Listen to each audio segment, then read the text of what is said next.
loves you. Psalm 56, 3, 4, and 9 says, when I am afraid, I put my trust in you. In God, whose word I praise, in God I trust, I shall not be afraid. What can flesh do to me? Now listen to verse 9. This I know, that God is for me. This I know, that God is for me. I want you to know that no matter what you do in life, no matter what occupation you have, oh, I'm just a wife. When we came into the Philippines, my wife Judy had to put her occupation. It wasn't a professor of psychology. It wasn't astro whatever. It was housewife. But she's precious in the sight of God.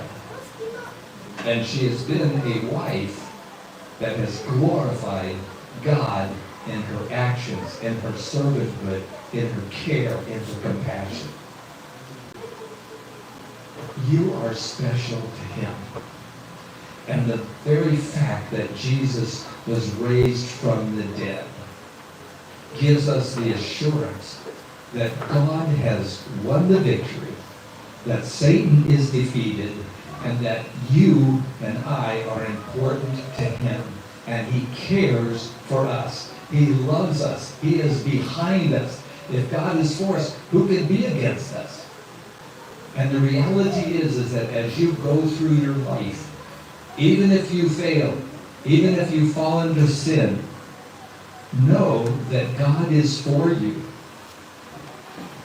And humbly, simply admit where you are and come back to God. But see, for the believer, we never have to face hopelessness. We never have to come to a place where I might as well,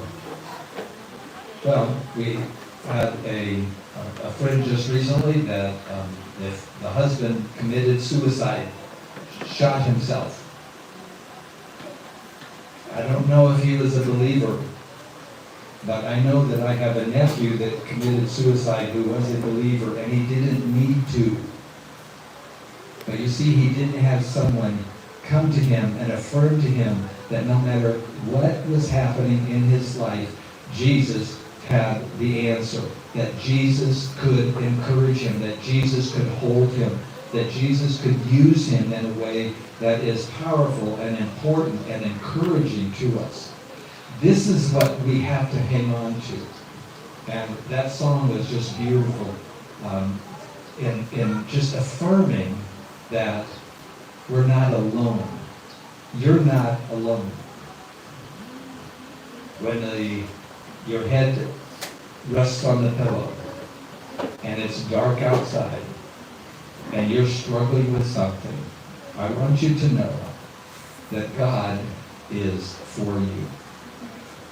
The Lord Jesus gave this woman the opportunity to be the very first one to say, He has risen. He has risen. He has risen indeed. Let's pray.